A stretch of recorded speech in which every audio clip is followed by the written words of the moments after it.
Mesdames, Messieurs, bonsoir, bienvenue sur Alizé pour votre édition de 19h. Nous sommes le mardi 15 décembre. Voici les titres qui seront développés dans notre journal.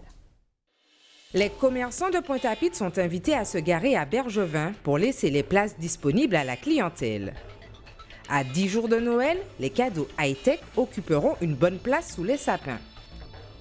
Entraînement spécifique aujourd'hui au Creps pour les filles de l'équipe de France de fleuret. Le journal, Aurélie Ronze. Mais avant de développer tous ces titres, direction Morne-à-l'Eau. Il n'y avait pas de cours aujourd'hui au collège Charles de Gaulle. Le personnel avait décidé de se réunir en assemblée générale suite à l'agression d'un membre de l'établissement par un parent d'élève. Les précisions de Richard Scott-Tamar. Les élèves du collège Charles de Gaulle à Morne-à-l'Eau ont été priés de ne pas se rendre en cours aujourd'hui. En cause, les agressions à répétition ayant lieu dans l'enceinte de l'établissement. La dernière se serait déroulée dans la journée de lundi et opposerait un membre de l'établissement à un parent d'élève. En réponse à ces incidents, cette journée est consacrée à des échanges entre le personnel de l'établissement et la direction.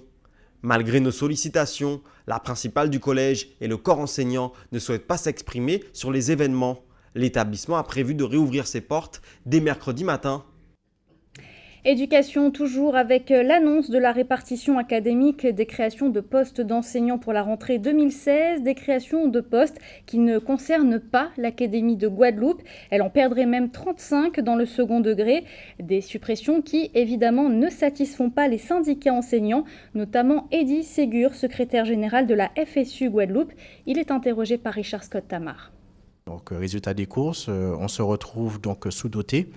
Et nous sommes très inquiets pour la rentrée prochaine puisque nous savons pertinemment que moins de postes d'enseignants, c'est nécessairement plus d'élèves par classe, c'est nécessairement des options qui ne pourront pas donc être proposées aux élèves.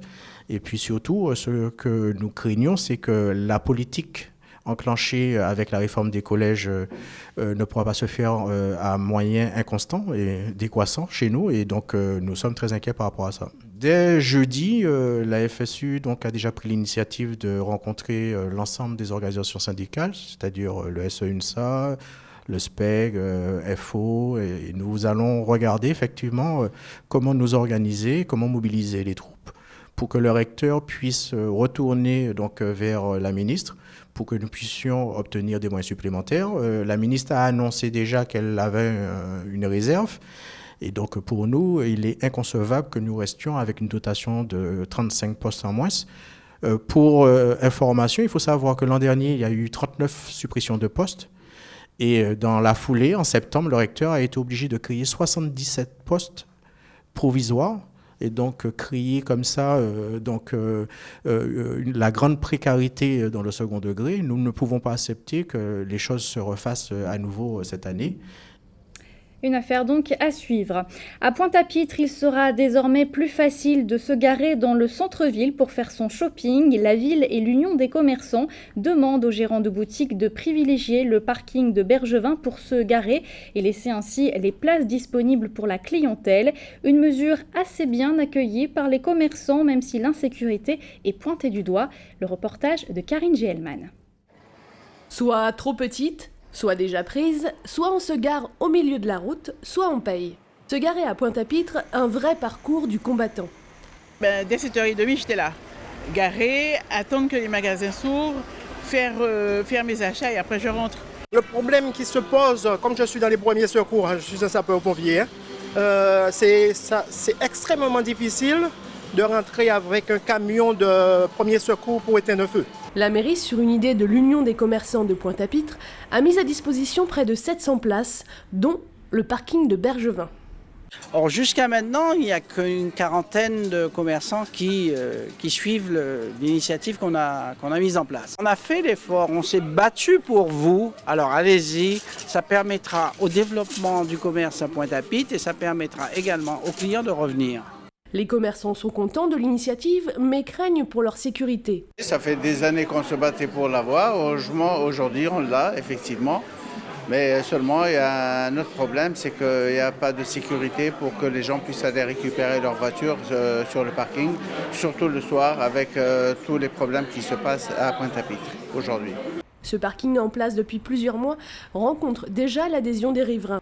Ça fait au moins 5-6 mois qu'il existe, qu'il est opérationnel pour les clients de Pointe-à-Pitre, par rapport aux commerçants, parce que Pointe-à-Pitre c'est vraiment vidé par rapport à Carrefour, Millénis et Destreland. Désengorger Pointe-à-Pitre serait un beau cadeau de Noël pour les commerçants comme pour les clients. On reste à Pointe-à-Pitre, notez que 14 commerces ont été épinglés dernièrement lors d'une opération de lutte antifraude effectuée par les services de l'État. Des commerces ambulants ainsi que 8 vendeurs à la sauvette ont été également contrôlés. Plusieurs infractions ont été relevées, travail dissimulé, absence d'affichage de prix. Des marchandises alimentaires ont également été saisies. D'autres actions de ce type seront programmées au cours des semaines à venir. On en vient à la politique. Dans 3 jours, Harry Chalus prendra officiellement les rênes de la région Guadeloupe. Bonsoir Éric Jalton. Bonsoir madame. Vous êtes député maire des Abîmes. On le rappelle, vous étiez sur la liste de Victorin Lurel à Guadeloupe. Toujours mieux pour ces régionales. Première question, quelle analyse faites-vous de ce scrutin ? Une belle participation déjà électorale. Les électeurs se sont déplacés relativement correctement par rapport à ces élections régionales, qui ne mobilisent pas autant que les présidentielles ou les municipales. Donc c'est déjà pas mal pour la démocratie locale.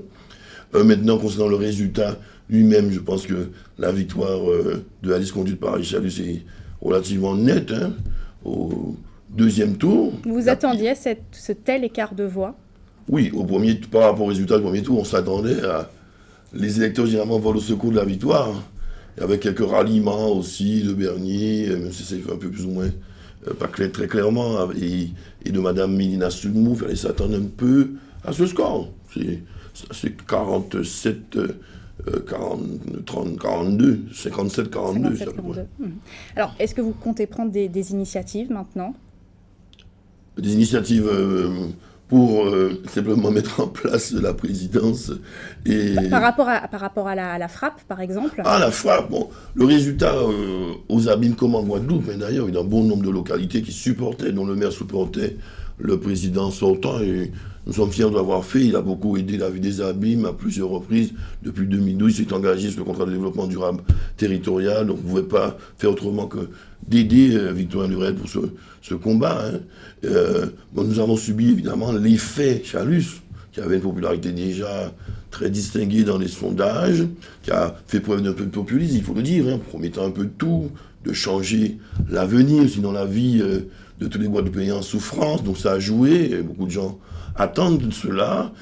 Il y a aussi l'usure du pouvoir du président sortant qui pèse aussi dans une période de crise où forcément il y a des insatisfaits, des gens qui sont en attente d'aide régionale qui n'ont pas pu l'avoir, tout le monde ne peut pas être aidé. Au sein de la frappe même, il y a eu, vous ne pouvez pas le nier, des divisions aussi. Non, il y a eu certains, depuis les élections départementales, il y a eu 3 ou 4 à peu près, élus qui sont allés faire bande à part. On les a battus au cantonal suffrage universel. Maintenant, derrière Chalus, certains ont tiré leur épingle du jeu, parmi ceux-ci. D'autres sont revenus à la maison. Mais parmi ceux-ci, certains ont pu tirer leur épingle du jeu, tirés par la locomotive Chalus. Tant mieux pour eux, je suis content, j'espère qu'ils défendront les intérêts de la vie des Amis, puisque nous sommes au total 3 du côté de Chalus, 2 de l'autre côté, conseillers régionaux, abîmiers. Mais la frappe est toujours bien présente. Elle a subi l'effet Chalus, et en même temps, l'effet de l'usure du pouvoir de Victorin Lurel, mais c'est lié aux élections contingences régionales, ce n'est pas une élection municipale, pas même départementale, puisqu'il y a à peine 6 mois, on a gagné brillamment les élections départementales dans les 3 cantons. Alors, et il y a 1 an et demi, premier tour, les municipales. Donc on n'est pas remis en cause à ce niveau-là. Est-ce qu'Olivier Servat va rester dans l'opposition ou il va y avoir un rapprochement ? Je ne fais pas division. Olivier Servat ne va pas venir rejoindre la frappe. Encore moins aujourd'hui que les élections régionales ont été favorables puisqu'il était avec M. Chalus. Non, c'est bon pour la démocratie, il faut quand même qu'il y ait une opposition, Zabim. Elle est incarnée aujourd'hui par Olivier Servat, par Théophile et consorts, mais nous demeurons, je suis persuadé, majoritaires. Si ça était l'élection municipale, nous aurions remporté de nouveau. Alors, M. Chalus a été plus fort que nous aux Abîmes et nous avons dû supporter l'usure du pouvoir du président Lurel, mais c'est tout à notre honneur. Justement, donc une nouvelle présidence, est-ce qu'il va y avoir des conséquences pour Cap Excellence, par exemple ? Bon non, donc Cap Excellence, on s'entendait bien avant ces élections. On a déploré que M. Chalus, en même temps qu'il est premier vice-président, qui déclare se sentir bien Cap Excellence, en même temps, il est en 3e instance, en appel en cassation, pour pouvoir quitter Cap Excellence. Donc il y a une ambiguïté à ce niveau-là qu'il faudra qu'il clarifie, je pense, très rapidement, dans l'intérêt de Cap Excellence et de sa propre image. Des conséquences pour la ville des Abîmes ? Je pense au Il y a une C2DT grande notamment. inquiétude, et d'ailleurs c'est ce qui a justifié le fait que un des volets de mes arguments concernant ces élections régionales, outre le bilan, le programme, la liste de Victorien Lurel, il y avait aussi cette contingence locale. Évidemment que quand on contractualise pour près de 42 millions, au moins 34, les autres sont déjà plus ou moins engagés, avec le président de région sortant, on est inquiet quant à savoir si un autre président, en l'occurrence M. Charlus, va honorer ce contrat région-ville. Donc j'avais bien raison de tirer la sonnette d'alarme et de demander à l'autre candidat des précisions, ce qu'il n'a jamais véritablement donné. Il peut être remis en cause il faudra poser la question au futur puisqu'il n'est pas encore tout à fait élu, officiellement, président de région, Henri Charlus, je l'espère, puisque le contribuable abîmien paie à hauteur d'1/7 des contributions qui vont financer en dotation, en contribution fiscale, la région Guadeloupe. Donc il est tout à fait normal que nous réclamions en investissement, en aide à nos travaux, notamment, y compris notre fonctionnement. Tous les grands projets pourraient être remis en cause aux Abîmes. Eh bien, on se pose la question, on est dans l'expectative aux Abîmes. On jugera sur pièce la rénovation urbaine des Abîmes. C'est de Pointe-à-Pitre aussi, notre voisine, faisant partie de Cap Excellence. M. Chalus a prétendu qu'il n'y touchera pas, qu'il va nous aider, qu'il a même défendu à l'Assemblée nationale. Je n'ai pas trouvé trace. Et bon, on va voir, on va juger encore une fois sur pièce. On lui fait crédit. Il a gagné les élections pour mettre tout ça en œuvre et nous faire mentir par rapport à nos inquiétudes là-dessus. Une dernière question. Vous renoncez toujours à siéger dans l'opposition au Conseil régional ? Je démissionne, je l'avais dit. Carmé et moi, nous étions là pour tirer la liste, pour afficher notre solidarité entre parlementaires avec Victorien Lurel. Mme Borel était en avant-dernière position pour pousser la liste. Il était hors de question que nous trois, nous restions à la région, même si le président Lurel avait été réélu, avec la loi du cumul des mandats en plus, nous impose de choisir. Donc je suis député, maire, président Cap Excellence, c'est déjà pas mal. C'est même limite, et bientôt la loi va régler les choses, parce que je ne serai plus député. Donc ça permettra notamment à mon suppléant, M. Hermé, de Morne-à-l'Eau, de siéger en tant que conseiller régional. Donc ma démission sera avec beaucoup de plaisir. Merci Éric Jalton d'avoir été ce soir sur le plateau. C'est moi qui vous remercie. Je vous félicite pour votre couverture bien objective et pluraliste de l'information durant ces élections régionales. Merci Éric Jalton. On en vient maintenant à l'actualité dans notre grande région de la Caraïbe. Dans quelques jours, la Chine bénéficiera d'une ligne régulière pour se rendre à la Havane. Cuba, justement, où Amnesty International dénonce une vague d'arrestations arbitraires. Et puis il sera également question de football avec la CONCACAF. Voici la Minute Caraïbe. Cuba, Air China arrive. À partir du 27 décembre prochain, Air China proposera une liaison régulière 3 fois par semaine entre Pékin et la Havane via Montréal. Le nouveau service sera le premier du genre entre la Chine et Cuba et représente un geste concret délivré par la compagnie aérienne chinoise d'étendre sa présence dans les régions centrales et d'Amérique du Sud. Au cours de ces dernières années, les relations économiques et commerciales entre la Chine et Cuba sont devenues de plus en plus étroites. Cette nouvelle offre aérienne ne sera pas seulement une simple liaison aérienne entre ces deux pays, mais représente davantage le renforcement des liens économiques, commerciaux et de coopération culturelle entre ces deux pays, donnant un nouvel élan au tourisme de Cuba en particulier. Cuba, Amnesty International dénonce. Cuba, toujours où les militants des droits de l'homme courent un risque accru de détention ou de harcèlement par les autorités cubaines, selon Amnesty International, qui dénonce une vague de 1500 arrestations arbitraires en un peu plus d'1 mois.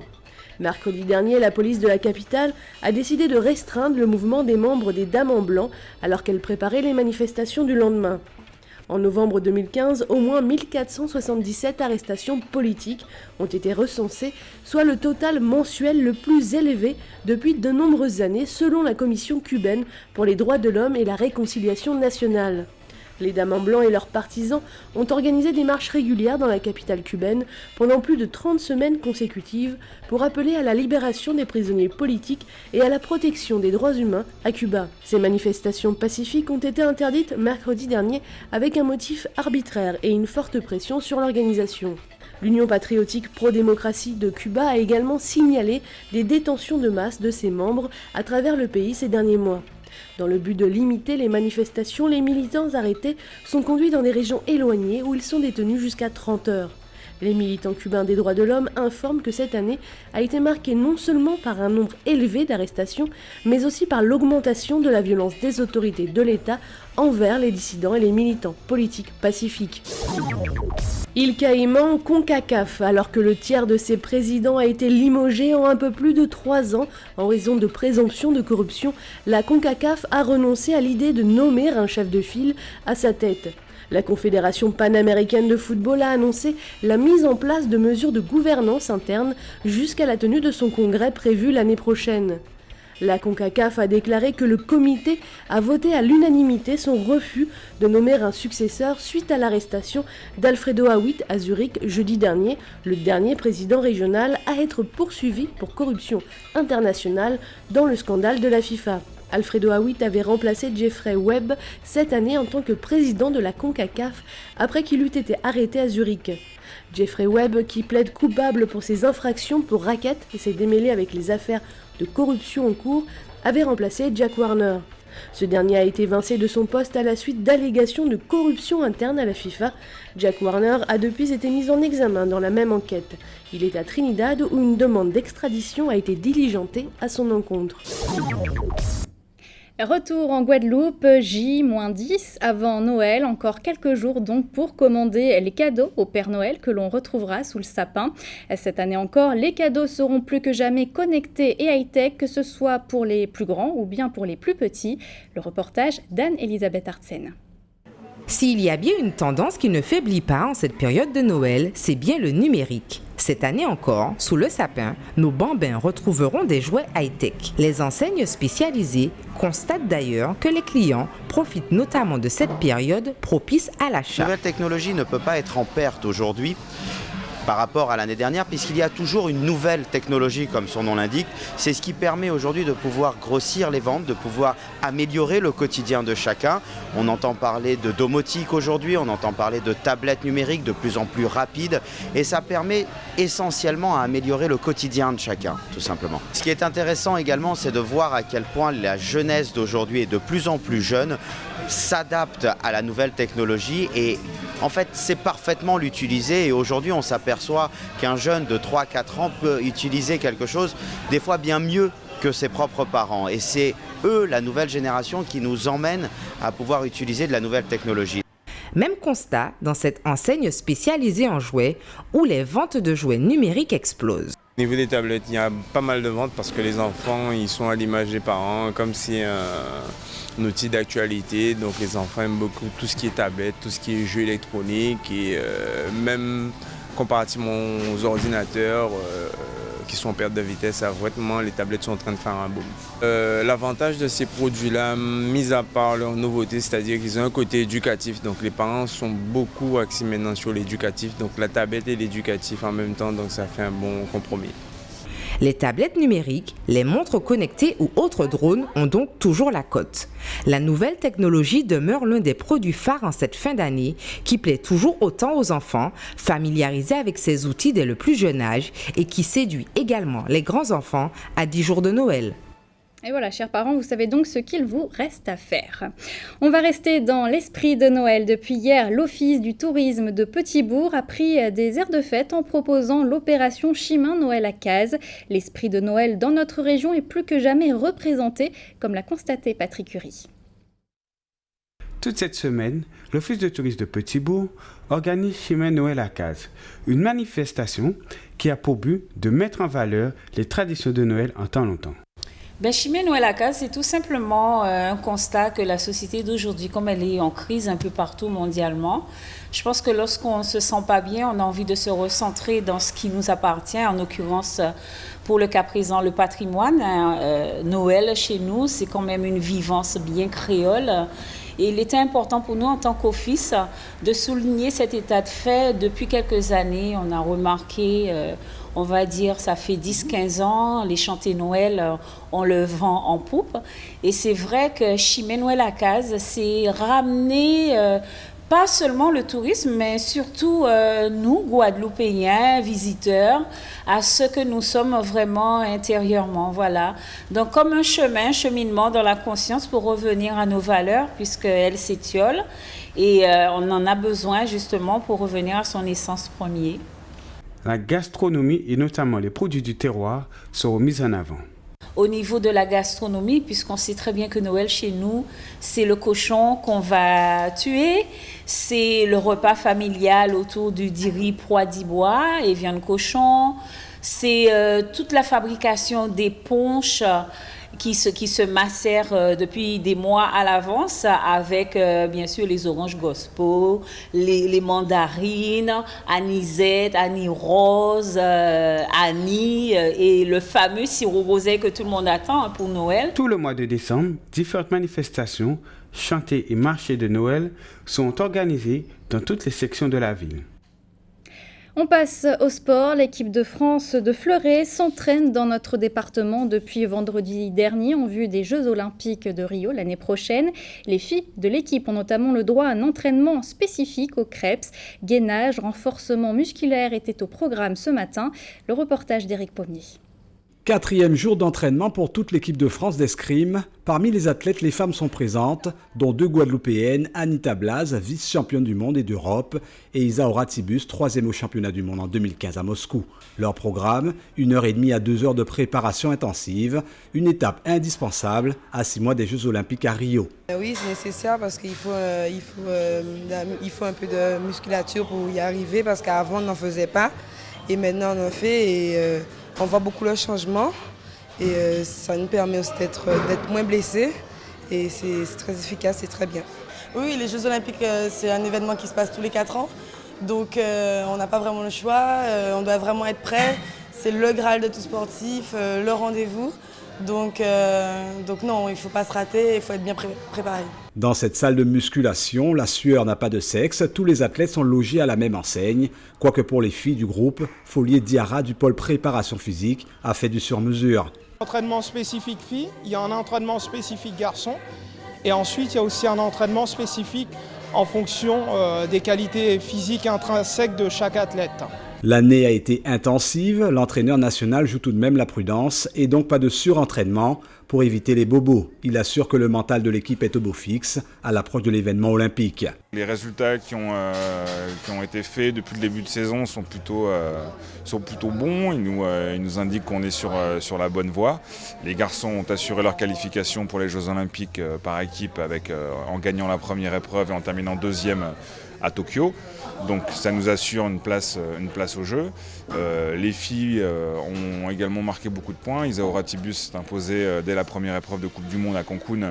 Donc elle a également assuré sa qualification pour les Jeux. Donc non, les voyants pour l'instant sont au vert. Anita Blaz, Isaura Tibus et les autres membres de l'équipe de France ont encore un programme étalé jusqu'à vendredi avant de s'envoler pour de prochaines compétitions qualificatives pour Rio. Et une autre équipe de France est également en stage chez nous. Il s'agit de l'équipe de France de tir à l'arc, composée de 4 filles et de 4 garçons. Ils viennent s'entraîner jusqu'à la fin de la semaine, également pour les Jeux Olympiques de Rio. Ils sont accueillis par la Ligue de tir à l'arc de Guadeloupe, située à Bas-du-Fort du Gosier. Enfin, notez que l'actualité sportive revient juste après cette édition avec Minute Sport. Mais avant, on va regarder ensemble la couleur du ciel pour demain en Guadeloupe. Un ciel qui sera partagé entre les éclaircies, les passages nuageux, ainsi que les passages pluvieux, notamment si vous êtes sur la Désirade, à Marie-Galante ou encore aux Saintes. Les températures afficheront au réveil entre 25 et 27 degrés. C'était le journal de la rédaction. Merci de votre fidélité. Dans quelques instants, Minute Sport, suivi d'une météo plus détaillée de notre région. Vous retrouverez ensuite le journal de TF1 ainsi que les pronostics hippiques de Prévert-Mayengo. Votre soirée sur Alizé, un épisode de Joséphine Ange Gardien. Pour ma part, je vous donne rendez-vous demain dès 12h30 pour toute l'actualité locale et régionale. En attendant, je vous souhaite une excellente soirée sur Alizé.